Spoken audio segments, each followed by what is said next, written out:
En la figura se muestran tres fuerzas que actúan sobre un objeto de masa m. Las magnitudes de las fuerzas son F1 igual a 4.00 newtons, F2 igual a 3.00 newtons y F3 igual a 1.00 newtons. Parte A. Determine la magnitud y dirección de la fuerza resultante. Note, las únicas fuerzas que actúan sobre el objeto son las mostradas en la figura. Parte B. Determine la aceleración del objeto si su masa es 5 kilogramos. Bien, así que tenemos las tres fuerzas. F1 está a un ángulo de 70 grados respecto al eje de X, ¿verdad? En el primer cuadrante. F2 está a un ángulo de 45 grados respecto al eje X en el segundo cuadrante. Y F3 está a lo largo del eje de Y en la dirección negativa. Procedemos entonces a hacer un diagrama de componentes. Note que F1 y F2 deben ser descompuestas. Comenzamos con F1. F1 tiene un componente hacia la derecha que vamos a llamar F1X y otro componente aquí hacia arriba que vamos a llamar F1Y. F2 tiene componente X en la dirección negativa. Llamaremos a este componente F2X y tiene componente Y en la dirección positiva, así que le vamos a llamar F2Y. F3 está dirigida a lo largo del eje Y en la dirección negativa, así que la dibujamos como corresponde. Y establecemos la convención de los signos. A la derecha será positivo y hacia arriba positivo. Vamos entonces a calcular los componentes de las fuerzas F1 y F2. F1X va a ser F1 por el coseno de 70 grados. Así que esto sería 4.00 newtons coseno de 70 grados y obtenemos un valor de 1.37 newtons. F1Y va a ser igual a F1 seno de 70 grados. Así que tenemos 4.00 newtons seno de 70 grados.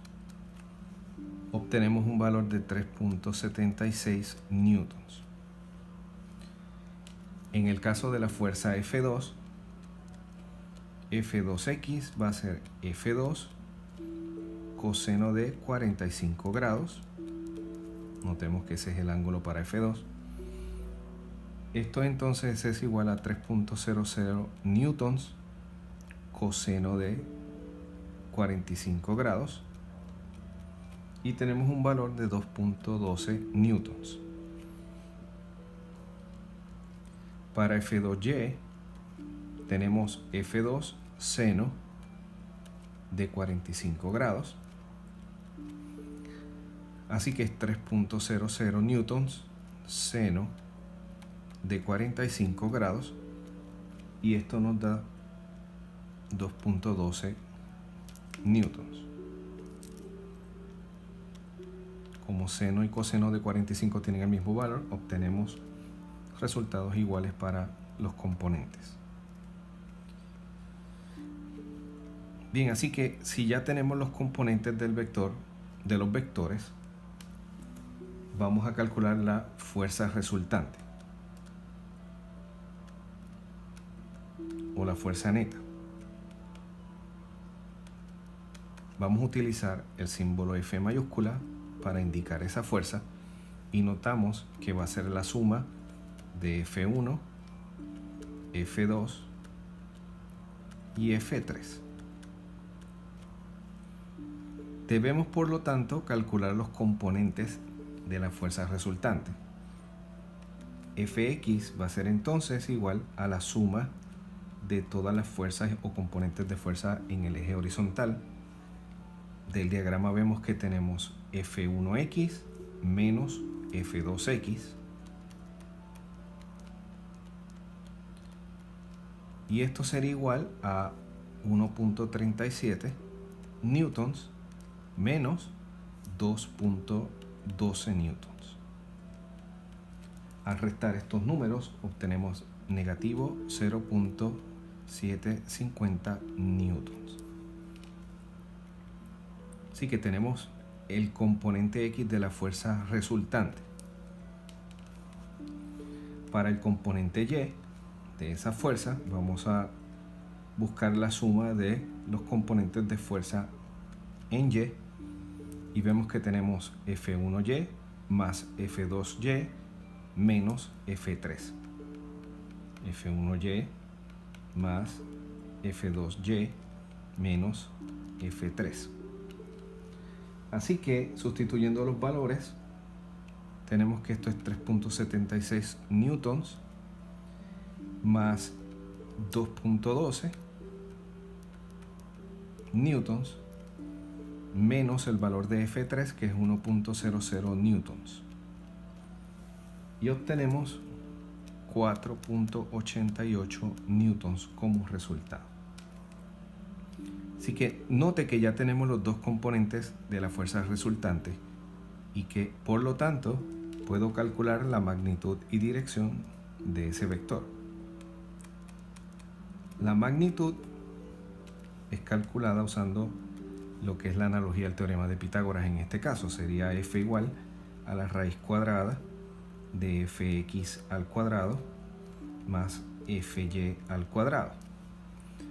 Así que tenemos que esto es la raíz cuadrada de negativo 0.750 newtons al cuadrado más 4.88 newtons al cuadrado, y esto nos da un valor de 4.94 newtons. Esta sería la magnitud del vector de fuerza resultante. La dirección entonces la vamos a calcular usando z igual a la tangente inversa del componente y de la fuerza resultante sobre el componente x. Por lo tanto, tenemos tangente inversa de 4.88 newtons, 4.88 newtons dividido entre negativo 0.750 newtons, y obtenemos negativo 81 grados. Ahora, este ángulo no está en posición estándar. Para escribirlo en posición estándar debemos identificar en qué cuadrante se encuentra. Notamos que el componente X de la fuerza resultante tiene un signo negativo y el componente Y tiene signo positivo, y esto nos dice que Z estará entonces en el segundo cuadrante. Por lo tanto, el ángulo que buscamos, ZF, va a ser el ángulo dado por el resultado anterior, negativo 81 grados, más 180 grados. Por lo tanto, obtenemos 99 grados. Así que justamente está en el segundo cuadrante. La fuerza resultante como vector va a ser igual a magnitud 4.94 newtons, dirección 99 grados. Así que ya con esto completamos la primera parte del ejercicio. La segunda parte nos dice que si la masa de el objeto es 5.00 kilogramos, ¿cuál sería la aceleración que experimenta? Así que para la aceleración vamos a tener magnitud y dirección. queremos determinar el vector de aceleración. Así que para la magnitud recordamos que la magnitud de la fuerza neta, que en este caso, usando la segunda ley de Newton, en este caso le estamos llamando F cursiva, va a ser igual a masa por la magnitud de la aceleración. Por lo tanto, la aceleración entonces va a ser F sobre m. Y tenemos entonces que esto es 4.94 newtons dividido entre los 5 kilogramos de masa. 5.00 kilogramos. Y obtenemos 0.99 metros sobre segundos cuadrados. Esta sería la magnitud de la aceleración. La dirección estaría dada por z sub a, el ángulo al cual está ese vector, pero recordamos que la segunda ley de Newton nos dice que la dirección de la aceleración es la misma que la dirección de la fuerza neta. Así que FA debe ser igual, o ZA más bien debe ser igual a ZF. Por lo tanto, el ángulo es 99 grados. Concluimos escribiendo entonces el vector de aceleración. La aceleración tiene una magnitud de 0.99 metros sobre segundos cuadrados y un ángulo de 99 grados.